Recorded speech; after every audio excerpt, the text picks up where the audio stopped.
Welcome and thank you for joining this training on hazardous chemicals management. This video will cover an overview of hazardous chemicals, historical events, global agreements, and future directions regarding the protection of human health and the environment from hazardous chemicals. Let's start from where we are today, considering the overview of hazardous chemicals in the world. Today, more than 100,000 chemicals are in worldwide use, with over 140,000 substances synthesized. A core group of about 6,000 chemicals accounts for the majority of production volume, and over 13,000 are identified in plastics alone. The global chemicals market was valued at about $6 trillion in 2024 and is projected to exceed $8 trillion by 2032. This growth, driven by industrial expansion, is centered in the Asia-Pacific region, led by China. Chemicals are a double-edged sword, supporting development but posing serious risks to health and the environment. Millions worldwide are exposed to hazardous substances daily through industry, agriculture, and consumer products. Most chemical hazards remain largely unknown. Only 0.5% of chemicals are fully characterized in the EU, with 70% having poor characterization data. This indicates a significant gap in risk assessment. Now that we know more about current global statistics, let's see how we got here. We are about to review some key events in the past that had irreversible impact on the world and, through several conventions, its policies in regulating global management of chemicals. The Minamata disaster in Japan, from the 1950s to the 70s, resulted from methylmercury release. It caused severe neurological disorders and birth defects, fundamentally raising global awareness of industrial pollution. In 1976, the Seveso, Italy disaster involved a dioxin release from an explosion. This led to serious health issues, including chloracne, and prompted the creation of the EU Seveso Directive on Industrial Safety. The 1984 Bhopal, India gas leak caused thousands of immediate deaths and long-term harm.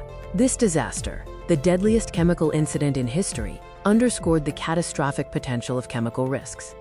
Chemical exposure results in both acute effects like poisoning and burns, and chronic impacts such as cancer, neurological disorders, and endocrine disorders. Long-term effects are often delayed and challenging to trace. Chemicals are linked to serious diseases, including dioxins causing chloracne, mercury leading to Minamata disease, asbestos causing mesothelioma, and benzene resulting in blood cancer. Lessons learned include that tragedies drive regulation, invisible risks can devastate, and prevention is cheaper than cure. Addressing these invisible risks through proactive measures is vital. Historical events, such as the publication of Silent Spring and the Stockholm Conference in 1972, paved the way for global chemical safety efforts. This led to the FAO Code of Conduct in 1985 and the UNEP London Guidelines in 1987, the precursors to the Rotterdam Convention. Global conventions form the pillars of international chemical safety. These include Stockholm on POPs, Basel on hazardous waste, Rotterdam on the PIC procedure, and Minamata on mercury. The Rotterdam Convention, adopted in 1998, ensures informed consent in international trade of hazardous chemicals and pesticides. It applies the prior informed consent procedure and gives countries the right to accept or refuse chemical imports. The Stockholm Convention targets persistent organic pollutants, or POPs, adopted in 2013 by over 180 parties. The convention aims to eliminate or restrict POP, which build up in living organisms and can travel long distances. POPs include legacy substances like DDT and PCBs, as well as new POP such as PBDE flame retardants and PFAS, forever chemicals. These are found in products globally and persist in the environment and the human body.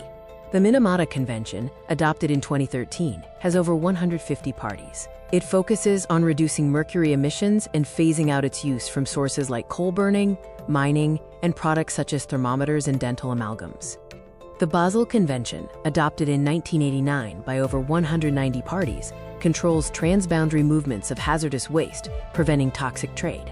It requires consent before shipment and targets illegal traffic, including e-waste and plastics. The Rotterdam Convention lists well-known hazardous chemicals, including pesticides, industrial chemicals, and mercury compounds. This list is subject to the prior informed consent procedure, not a ban list. A good example of the impact of these policies is the case of paraquat pesticide poisoning in Japan. Before the 1980s, pesticide poisoning was a major global cause of death due to lack of information and protection. Data shows a subsequent decline in pesticide-related deaths, aligning with improved global frameworks and regulation. Improved chemical safety has resulted from bans, increased awareness campaigns, safety data sheets, and technological advancements in protective clothing. These combined efforts have reduced risks globally.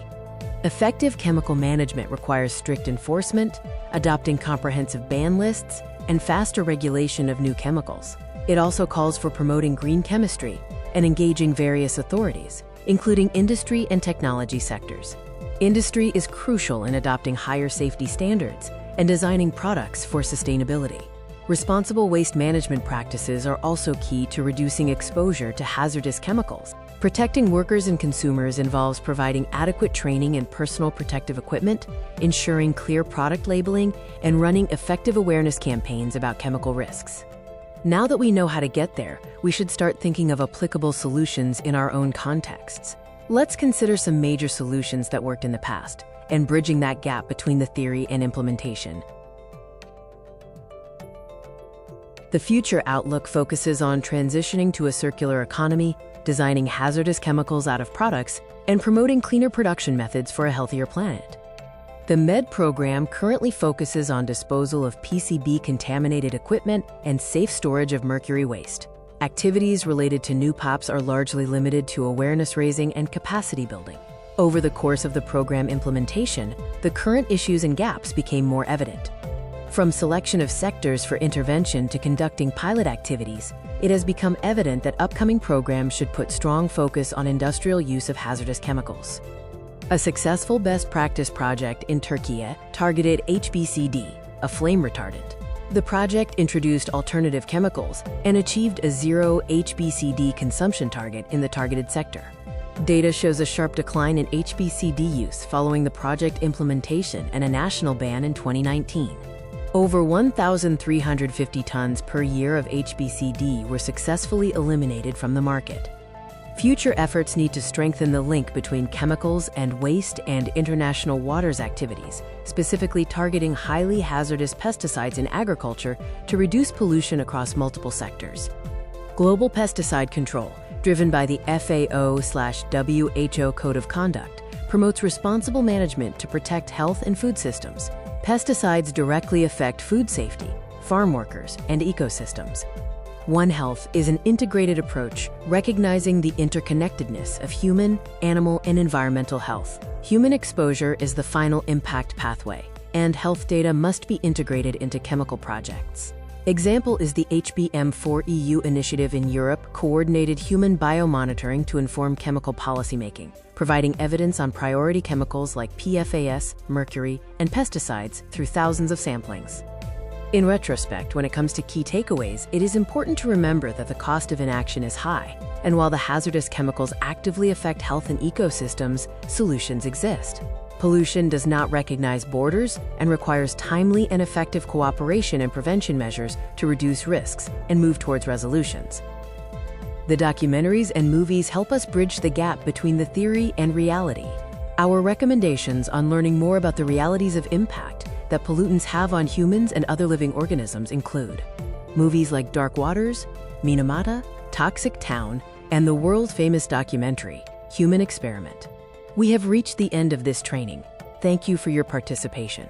In case you have any questions, feel free to reach out to MedProgramme Coordination Officer irtan.ozturk@un.org.